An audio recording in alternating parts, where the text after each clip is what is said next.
One day, there was a loud knock at Dean Swift's door. The servant opened it.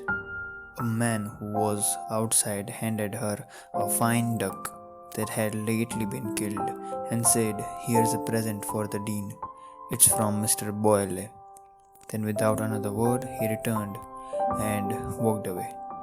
A few days afterward, the man came again. This time, he brought a partridge. "Here's another bird from Mr. Boyle." Now, Mr. Boyle was a sporting neighbor who spent a good deal of time in shooting.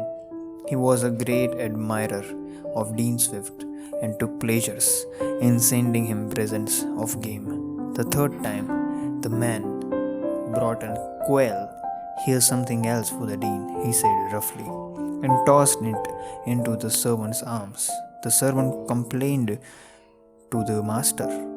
"That fellow has no manners," she said.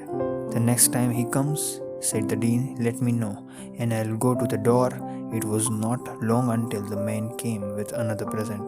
The Dean went to the door. "Here's a rabbit from Mr. Boyle," said the man. "See here," said the Dean in a stern voice, "that is not the way to deliver a message here. Just step inside and make believe that you are Dean Swift. I will go out and make believe that I am bringing him a present. I will show you how a messenger brought to behave."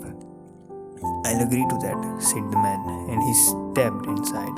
The Dean took the rabbit and went out of the house. He walked up the street to the next block. Then he came back and knocked gently at the door. The door was opened by the man from Mr. Boyle's. The Dean bowed gracefully and said, "If you please, sir, Mr. Boyle's compliments, and he wishes you to accept of this fine rabbit."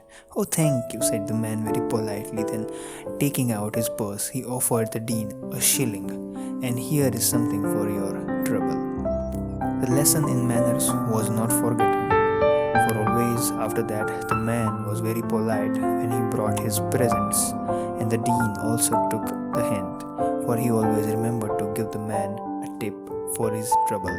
Jonathan Swift, often called Dean Swift, was a very famous writer on many subjects. Among other books, he wrote Gulliver's Travel, which you perhaps will read sometime. It's a truly inspirational tale and a great example of excellent moral values. Despite being written over 100 years ago, the story is still relevant today. If you're looking for some inspirational stories, consider subscribing. Thank you.